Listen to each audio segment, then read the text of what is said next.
Hoy vamos a seguir conversando juntos sobre el estudio de ese sermón fabuloso que el Señor Jesús predicó cuando comenzaba su ministerio, allí por el año 30 de nuestra era.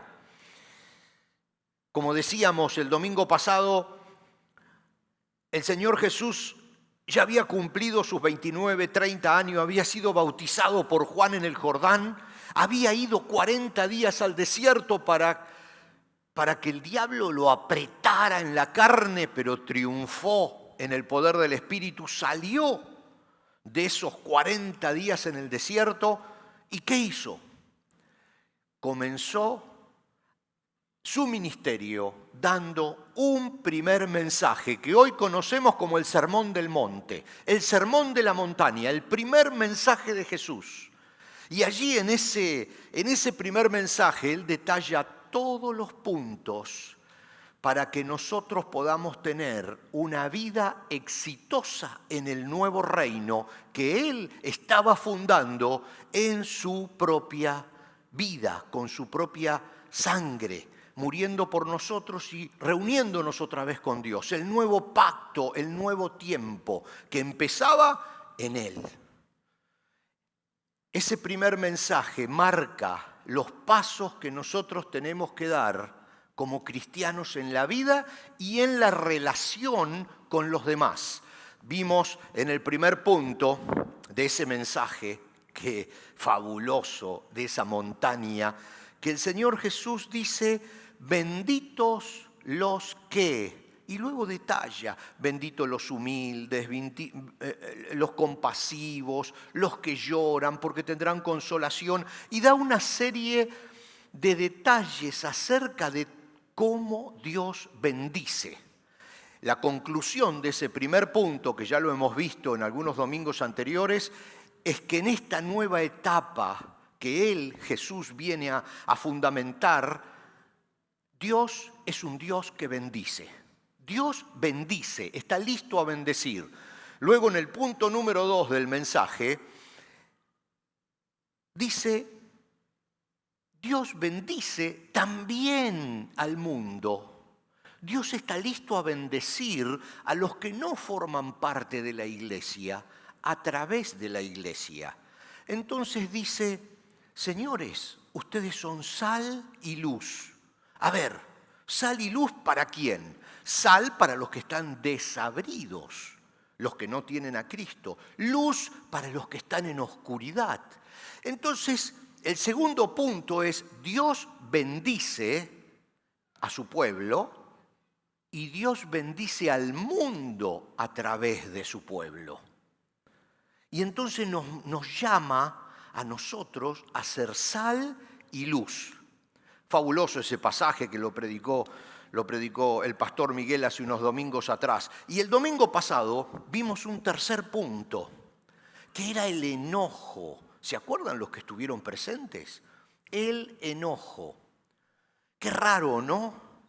Pero Jesús ahí nos explica que nosotros tenemos la función de ser sal y luz, pero que si nos enojamos y guardamos ese enojo, y ese enojo echa raíz en nosotros, la sal no sala más y la luz no es que se apaga, pero se pone debajo de una mesa.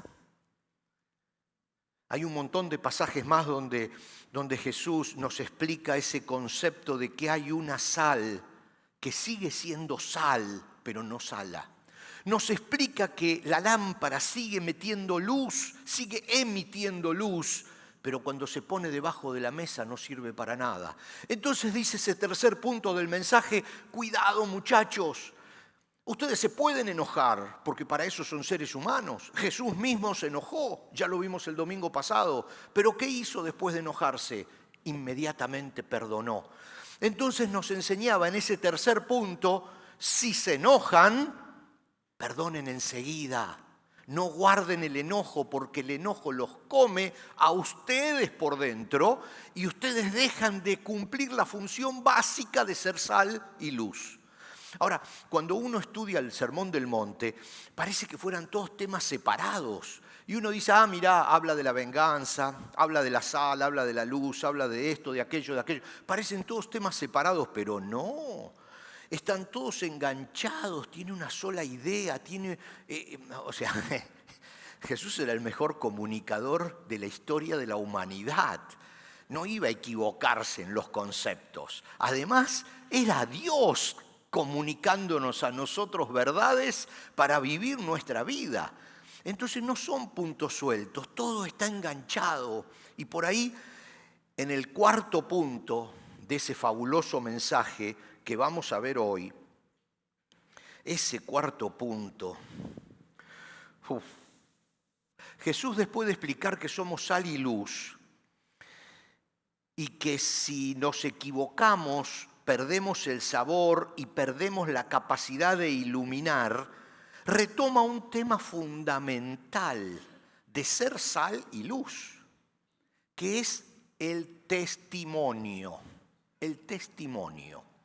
Entonces, miren cómo viene esto. Dios bendice, ¿sí? Dios bendice. En esta nueva etapa, la bendición de Dios está a nuestro alcance. Nosotros, por ser bendecidos, tenemos la obligación de bendecir a los que nos rodean. Pero claro, no nos podemos enfermar de enojo porque dejamos de bendecir cuando estamos enfermos de enojo, cuando el enojo echó raíz. Pero también dejamos de ser sal y luz cuando no estamos dando un buen testimonio. Entonces es como que empieza, y ahora viene lo que hoy va a ser un estudio bíblico. No es un mensaje así nomás, es un estudio bíblico. Por eso yo les ruego que me ayuden, porque a veces no es tan fácil compartir estas profundidades que tiene la palabra de Dios en palabras que podamos todos entenderlas, porque Dios a cada uno nos habla de manera distinta de acuerdo a nuestra necesidad. Y cuando nosotros estamos haciendo un estudio bíblico, estamos haciendo un estudio bíblico general, pero el Señor, a través de su Espíritu, está hablando a cada uno de ustedes y a mí en forma personal de acuerdo a nuestra necesidad. Eso es lo glorioso, por eso la palabra nunca muere. La palabra siempre está viva porque es el Espíritu a través de la letra que nos habla a nosotros. Y entonces nos dice en este cuarto punto, y ahora les voy a leer el pasaje, que se van a sorprender del pasaje, nos explica cómo ser sal y luz en ambientes hostiles, en situaciones difíciles, complicadas, agresivas para nosotros. Porque no todo es color de rosa. Quizás nosotros estamos en una ciudad, en un país donde somos bendecidos porque podemos vivir en libertad de expresión, al menos hasta ahora. Pero hay cristianos que sufren por serlo. Entonces nos dice este cuarto punto que vamos a ver ahora, cómo ser sal y luz en situaciones que no son las ideales, situaciones agresivas hacia nosotros, situaciones hostiles. Y nos dice, ahora vamos a leer el pasaje, y nos dice Jesús, si tú realmente aceptaste a Cristo en tu corazón y lo llamas Señor, déjalo ser. Y no me estoy copiando de los Beatles, ¿eh? Déjalo ser. ¿Déjalo ser qué? Déjalo ser Dios en tu vida. Si lo llamas Señor, déjalo ser Señor. Si lo llamas poderoso, déjalo que muestre su poder a través de ti. Lo llamas omnipresente, omnipotente, dueño de todo, pero déjalo ser Dios. Si lo tienes a Dios como tu guía, déjalo actuar en tu vida. Déjalo ser. Dale la oportunidad de actuar en tu beneficio para testimonio de los demás. Porque muchas veces, cuando nos suceden cosas desagradables, nosotros actuamos rápido, nos defendemos, es instintivo. Es que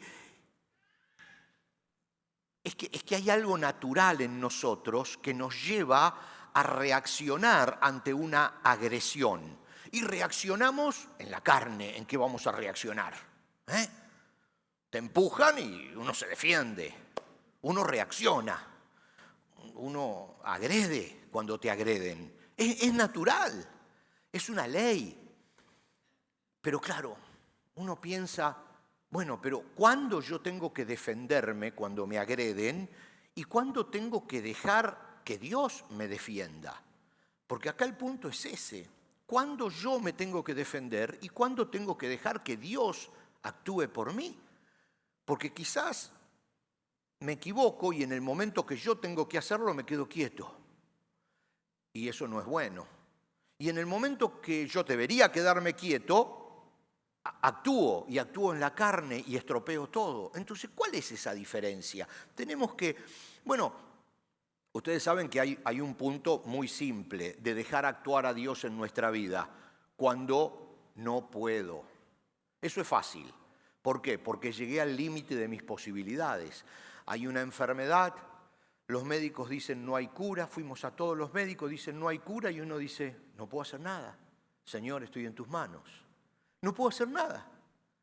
No puedo, entonces estoy en tus manos. Eso es fácil, porque no puedo hacer nada, entonces es fácil ponerse en la mano de Dios. Cuando voy en un avión, ¿qué puedo hacer yo ahí atado a un asiento a 10.000 metros sobre el nivel del mar, volando 800 kilómetros por hora? No puedo hacer nada. Señor, estoy en tus manos. ¿Por qué estoy en tus manos? Porque yo no puedo hacer nada. Eso es fácil, eso es simple. Lo complicado es cuando yo sí puedo hacer algo. Cuando puedo y elijo que Dios lo haga en lugar de hacerlo yo. Ese es el punto aquí. Aquí está la clave de este pasaje que vamos a leer ahora y que lo tenemos en pantalla, que está en Mateo 5, 38 al 42. Y este es el pasaje del Sermón del Monte que vamos a analizar después de esta pequeñísima introducción de un par de minutos. Porque hasta ahora era intro. Ustedes ya saben que a mí el tema de las introducciones me gusta, ¿no? Vamos a leer el pasaje. Acompáñenme, creo que lo tenemos en pantalla, Mateo 5, 38 al 42. Dice así: ¿Han oído la ley que dice el Señor Jesús en el Sermón del Monte, han oído la ley que dice que el castigo debe ser acorde a la gravedad del daño, ojo por ojo y diente por diente? Éxodo 21 es la ley. Me pegan, te pego. Ojo por ojo, me empujas, te empujo. Es la ley de los hombres. Y luego dice, pero yo digo, y acá está hablando Jesús, no resistas a la persona mala.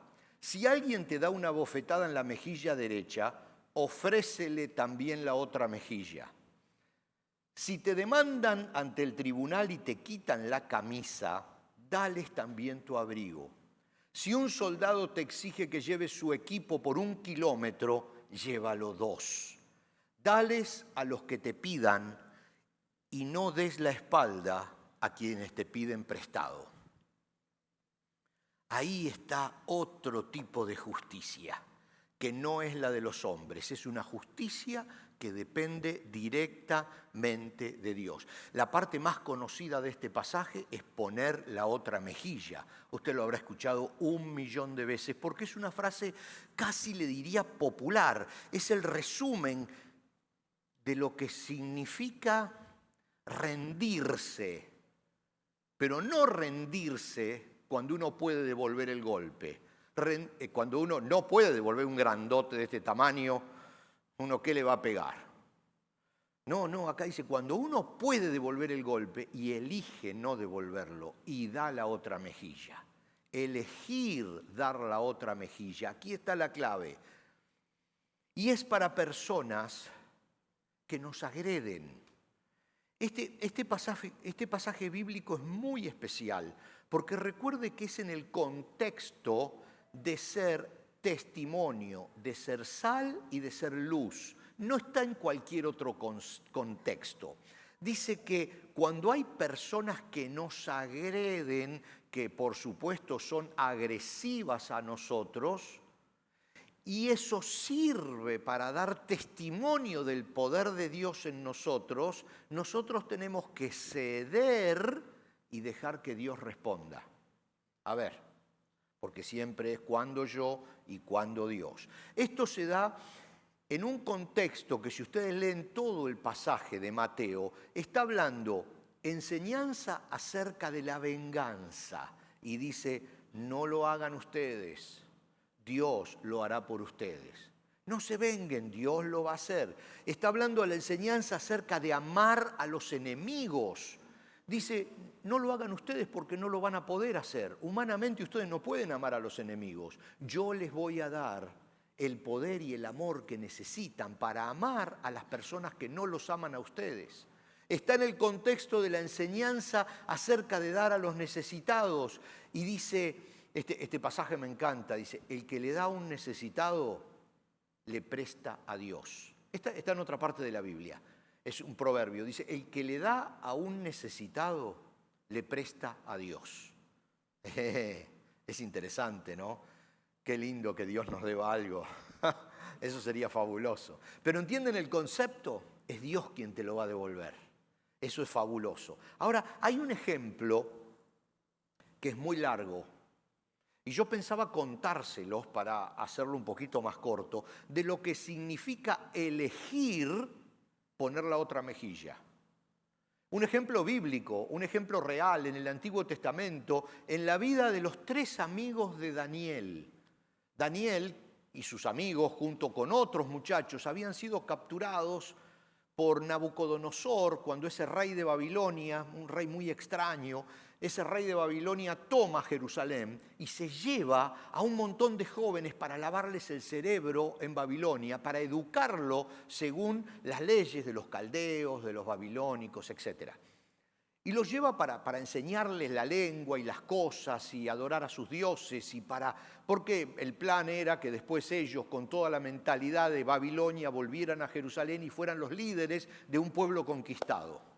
Y le salió el tiro por la culata, por supuesto. Pero en ese entonces se lleva a Daniel y a sus amigos. Y yo pensaba contarle la historia de estos 3 amigos de Daniel a los que Nabucodonosor o la corte les cambia los nombres. Pero ¿saben qué? Yo sé que va a ser un poquito difícil, pero se los quiero leer, porque nunca voy a poder contarlo con la claridad y la exactitud que lo cuenta la Biblia. Así que me permiten, y ustedes, no va a estar en la pantalla, yo les ruego que traten de seguir esta historia real de los 3 amigos de Daniel que se encuentran en una situación muy, muy apretada en Babilonia. Y dice Daniel 3, del 7 al 30, es larguito, es larguito. Ténganme paciencia, pero créanme que vamos a salir con una idea muy clara de lo que significa poner la otra mejilla para testimonio. Para testimonio. Dice, así que al sonido de los instrumentos musicales,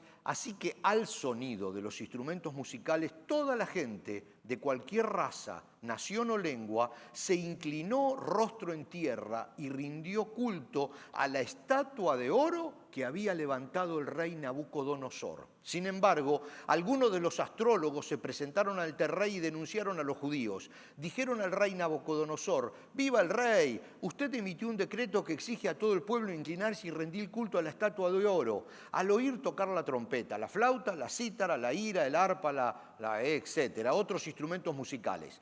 En ese decreto, dice, también establece que quienes se rehúsen a obedecer serán arrojados dentro de un horno ardiente. Pues hay algunos judíos, y los menciona con nombres, Sadrac, Mesac y Abednego, que eran los amigos de Daniel, a los que usted puso a cargo de la provincia de Babilonia, que no le prestan atención, su majestad.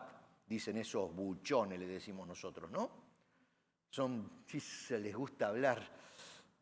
Se niegan a servir a los dioses de su majestad, le dicen a Nabucodonosor, y no rinde el culto a la estatua de oro que usted ha levantado. Entonces Nabucodonosor se enfureció y ordenó que trajeran ante él a Sadrac, Mesac y Abednego. Cuando los trajeron, Nabucodonosor les preguntó, ¿es cierto, Sadrac, Mesac y Abednego, que ustedes se rehúsan a servir a mis dioses y a rendir culto a la estatua de oro que he levantado? Les daré una oportunidad más para inclinarse y rendir culto a la estatua que he hecho, cuando oigan el sonido de los instrumentos musicales. Sin embargo, si se niegan, serán inmediatamente arrojados al horno ardiente y entonces, ¿qué Dios podrá rescatarlos de mi poder? Dice Nabucodonosor. Dice, les daré una última oportunidad. Ellos tenían la oportunidad de salvarse, de morir.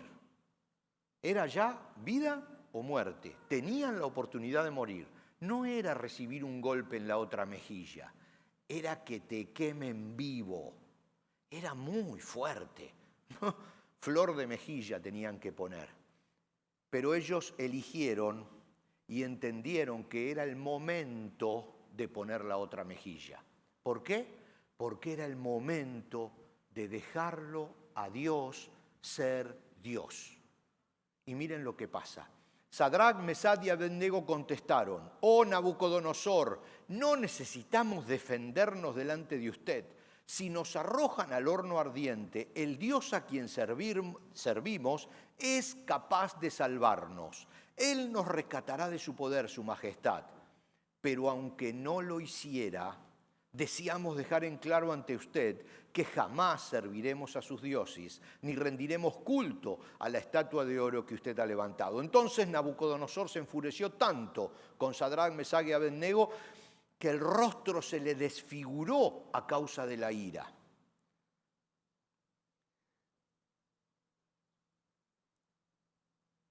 Entonces dice, mandó calentar el horno 7 veces más de lo habitual y ordenó que algunos de los hombres más fuertes de su ejército ataran a Sadrac, Mesach y Abednego y los arrojaran al horno ardiente.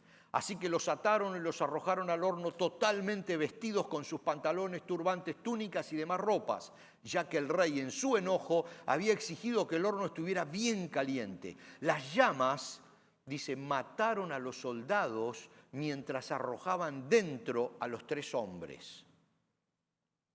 De esa forma, Sadrac, Mesach y Abednego, firmemente atados, cayeron a las rugientes llamas. De pronto, Nabucodonosor llegó lleno de asombro, se puso de pie de un salto y exclamó a sus asesores: ¿no eran 3 los hombres que atamos y arrojamos dentro del horno?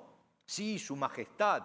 Así es, le contestaron. Miren, gritó Nabucodonosor, yo veo a 4 hombres desatados que caminan en medio del fuego sin sufrir daño. ¡Wow! Y el 4.º hombre se parece a un dios, dice Nabucodonosor. Entonces Nabucodonosor se acercó tanto como pudo a la puerta del horno en llamas y gritó: Sadrac, Mesach y Abednego, siervos del Dios Altísimo, salgan y vengan aquí. Así que Sadrac, Mesach y Abednego salieron del horno de fuego. Entonces los altos funcionarios, autoridades, gobernadores y asesores los rodearon y vieron que el fuego no los había tocado, no les había chamuscado ni un cabello, ni se les había estropeado la ropa, ni siquiera olían a humo.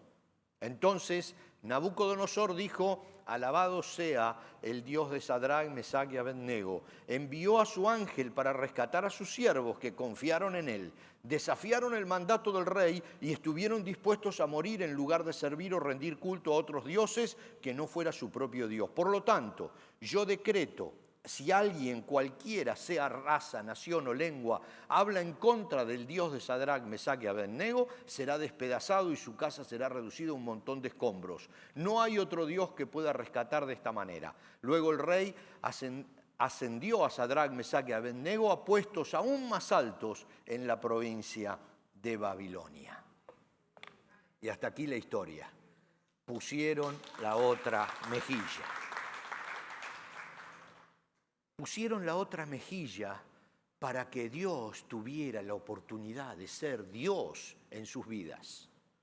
Si nosotros actuamos demasiado rápido, a veces no le damos oportunidad a Dios de que muestre su poder para glorificarse a sí mismo, para que muestre su poder en nuestra vida, para honrarse a sí mismo, a través de nosotros, siendo incluso nosotros beneficiados. Por eso, en este punto 4 del mensaje, en este Sermón del Monte, Jesús nos está diciendo: elijan ser de testimonio, no en todo momento. No es que nos está diciendo: a partir de ahora ustedes van calladitos por la vida y aunque les peguen y los empujen, ustedes nada, ustedes van tranquilos, no pasa nada. No. Él está diciendo: cuando sea la oportunidad de dar testimonio, elijan poner la otra mejilla. No vivan poniendo la otra mejilla. Porque hay momentos a donde nos tenemos que defender. Él nos dio la posibilidad, la capacidad, la astucia, la fuerza para defendernos.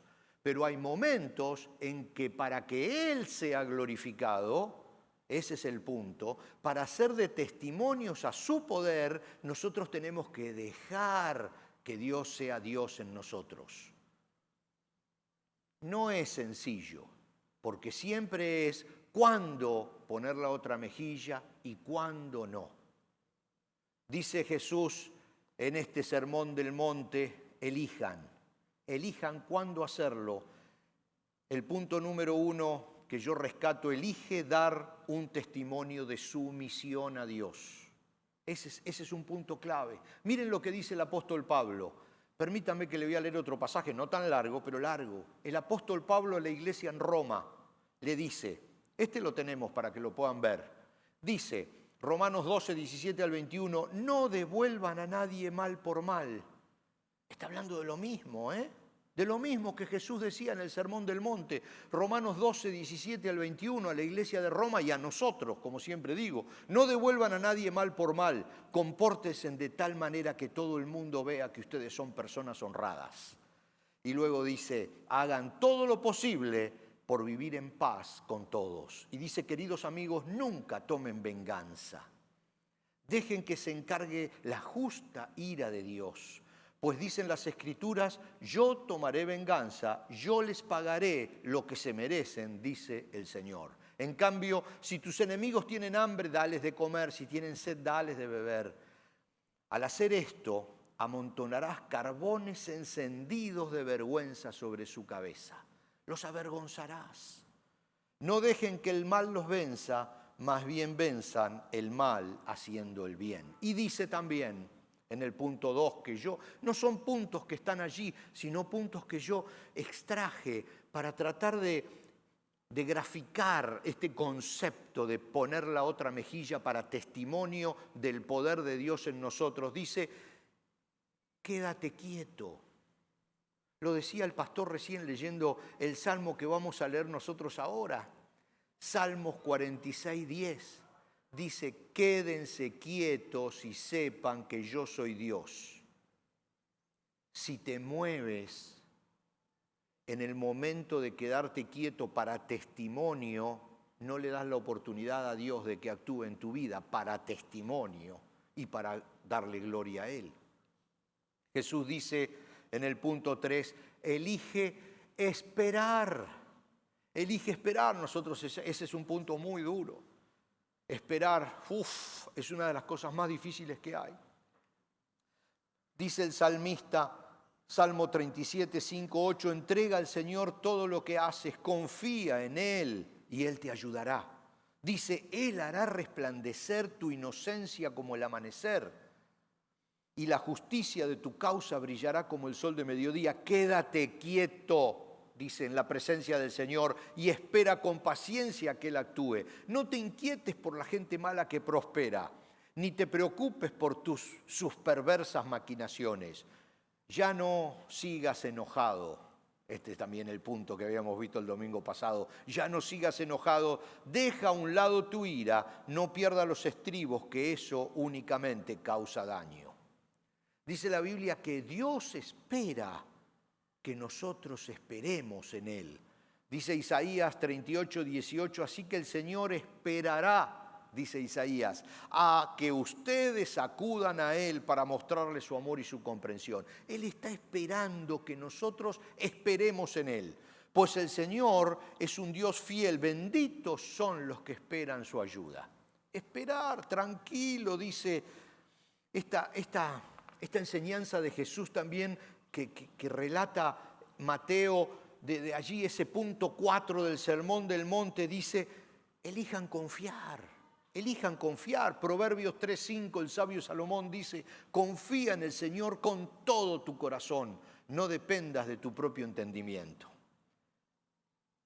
Y nos dice también en este punto 4 del Sermón del Monte, nos dice Jesús, elijan creer. Cuando eliges creer y poner tu cuerpo para que Dios sea honrado a través de tu actitud, disfrutarás de la vida en abundancia. Jesús mismo lo relata Juan, promete esto, Juan 7:38, todo el que crea en mí puede venir y beber, pues las Escrituras declaran, de su corazón brotarán ríos de agua viva. Esa vida en abundancia que está prometida para los que creen, para los que creen. Ahora yo les propongo una cosa más. Vamos a volver a leer el pasaje de Mateo. Después que repasamos un poco toda la Biblia, después que escuchamos la historia verídica de estos tres amigos de Daniel, vamos a volver a leer el pasaje. Nosotros podemos ser un instrumento para que Dios se glorifique cuando nos agredan en situaciones adversas. No siempre vamos a tener un camino suave, a veces vamos a tener problemas. En ese momento, cuando nosotros vemos que podemos ser un testimonio que glorifique a Dios, tenemos que darle lugar a Él. No actuar nosotros, sino darle lugar a Él. Fíjense otra vez este pasaje, Mateo 5, 38 al 42, dice, han oído la ley que dice que el castigo debe ser acorde a la gravedad del daño. Eso lo hemos oído todo, ¿verdad? Ojo por ojo, diente por diente. Es la justicia de los hombres. Es la justicia que dice, lo que te hacen, tienes que hacer. Vida por vida, sangre por sangre, está en el Antiguo Testamento y está en la ley de todas las naciones. Dice, pero yo digo otra cosa. Dice, no resistas a la persona mala. Si alguien te da una bofetada en la mejilla derecha, ofrécele también la otra mejilla.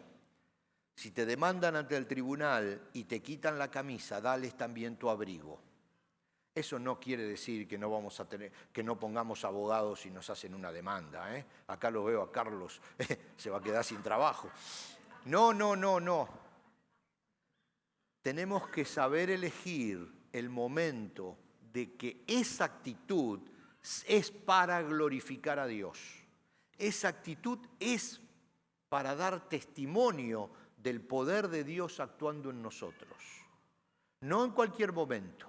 Por eso, este punto número 4, para poder vivirlo, requiere una comunión con Dios muy cercana. Para poder sentir, no, este es el momento de dar testimonio. Estoy en un ambiente hostil, me están agrediendo, puedo responder y elijo, puedo responder, porque si no puedo responder, eso no vale mucho. Si no puedo responder, no vale. Pero si puedo responder y elijo dejar que Dios responda, eso le glorifica. Y entonces dice, pero yo digo, no resistan a la persona mala. Si alguien te da una bofetada en la mejilla derecha, ofrécele también la otra mejilla. Si te demandan ante el tribunal y te quitan la camisa, dales también tu abrigo. Si un soldado te exige que lleve su equipo por 1 kilómetro, llévalo 2. A los que te pidan, dales a los que te pidan y no les des la espalda a quienes te pidan prestado.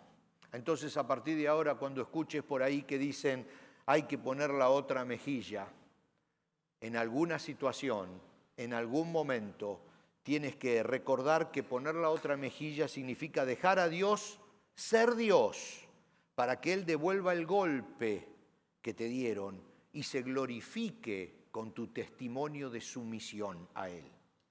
Recuerda que si aceptaste a Cristo, si eres cristiano, eres ahora un embajador. Un embajador es un representante de Dios en la tierra, actuando como hubiera actuado Jesús en tu lugar. No siempre Jesús agachó la cabeza. Lo hizo en el momento que era necesario hacerlo para dar testimonio de que estaba sometido a un Dios que todo lo ve, que todo lo juzga y que todo lo va a acomodar. Cuando Jesús tuvo que agarrar un látigo y sacar a todos a empujones del templo, lo hizo. Y cuando tuvo que agachar su cabeza y fue insultado y escupido, lo hizo. porque cuando tuvo que agachar su cabeza lo hizo para dar testimonio de que sobre él había una autoridad superior y él se remitía a esa autoridad superior en lugar de responder. Siempre me acuerdo una frase que escuché cuando Cristo estaba crucificado. Él simplemente se podría haber cruzado de brazos. Simplemente se podría haber cruzado de brazos. Y no lo hizo porque tenía una misión que cumplir y tenía un Dios que estaba respondiendo por él. Entonces, que en las actitudes nuestras los demás puedan ver que Dios está en nosotros y sobre nosotros. Por supuesto, Dios tiene que vivir en nosotros. Todos somos criaturas de Dios, pero no todos somos hijos de Dios. Las criaturas de Dios reaccionan como criaturas de Dios y los hijos debemos reaccionar como hijos de Dios. Dice el Evangelio según San Juan en el capítulo 1 y verso 12, a todos los que creyeron en Jesús y lo recibieron en su corazón, les dio el derecho de llegar a ser hijos de Dios. Entonces, si ves que en algún momento te cuesta encontrar la diferencia cuando ser de testimonio y cuando tienes que simplemente actuar, o actúas siempre sin darle lugar a que Dios sea Dios en tu vida, simplemente actúas, cuando pasa algo reaccionas, cuando ves algo que no te gusta reaccionas, estás actuando según la ley del Antiguo Testamento, ojo por ojo. Viene, devuelvo, golpean, golpeo. En esta nueva etapa de la vida, los hijos, los que recibieron a Jesús en su corazón y se les fue otorgado el derecho de ser hijos de Dios, ya no es así. Ya hay momentos a donde hay que poner la otra mejilla para dar testimonio de que tenemos un Dios sobre nosotros, nos sometemos a Él y Él es el que se va a encargar no solo de devolver el golpe, sino de honrarnos y demostrar su poder a través de nosotros. Este fue un punto muy importante en este estudio que estamos haciendo de todo Mateo, pero ahora estamos enfocados en ese fabuloso Sermón del Monte.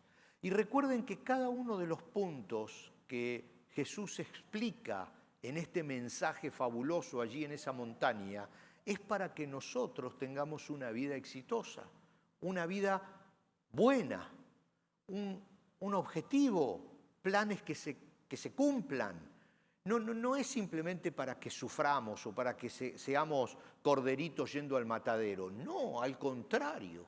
Es para que tengamos una vida sobresaliente. Por eso me gusta también siempre ese pasaje cuando Jesús dice, yo no vine a darles vida, porque vida ya tienen, muchachos. No vine a darles vida. Yo vine a darles lo que no tienen, vida en abundancia. Bueno, hay varias cosas que le agregué yo al pasaje, ¿no? Dice, no he venido a darles vida, sino vida en abundancia. Vida sobre vida. Yo los invito, vamos a ponernos de pie, vamos a darle gracias a Dios por la fabulosa enseñanza que cada vez que nos reunimos y abrimos su palabra, Él tiene para nosotros, para nuestro crecimiento, para nuestra fortaleza. Vamos a darle gracias porque nos podemos reunir aquí en este lugar y abrir su palabra y Él tiene algo para decirnos. Y recuerde, por favor, que hay un momento donde poner la otra mejilla significa darle lugar a Dios para que actúe. No significa cobardía, no significa retroceder, muy por el contrario, significa dejar a Dios ser Dios en nuestra vida. No es fácil poner la otra mejilla, nunca ha sido fácil, pero eso es dejar a Dios ser Dios en nuestra vida. ¿Vamos a orar? Padre eterno, gracias por tu palabra siempre viva, siempre eficaz. Gracias por tu Espíritu que habla a través de la letra a nuestros corazones, a nuestras mentes. Gracias, Señor, porque no solo nos das la tarea, sino que también nos das a través de tu Espíritu la fuerza para poder realizar la tarea que nos diste. Y el día que tengamos que poner la otra mejilla para glorificar tu nombre, para que sea engrandecido tu nombre en nuestra vida, nos vas a dar la fuerza y el entendimiento para hacerlo. Gracias, Padre, porque dejaste instrucciones para nosotros, pero además te quedaste en nosotros para que la podamos cumplir. Señor, te alabamos, te bendecimos y te damos gracias. Y que en esta semana podamos ser representantes tuyos, fieles en donde estemos. En el nombre de Jesús. Amén y amén. Dios les bendiga. Vamos a seguir alabando al Señor.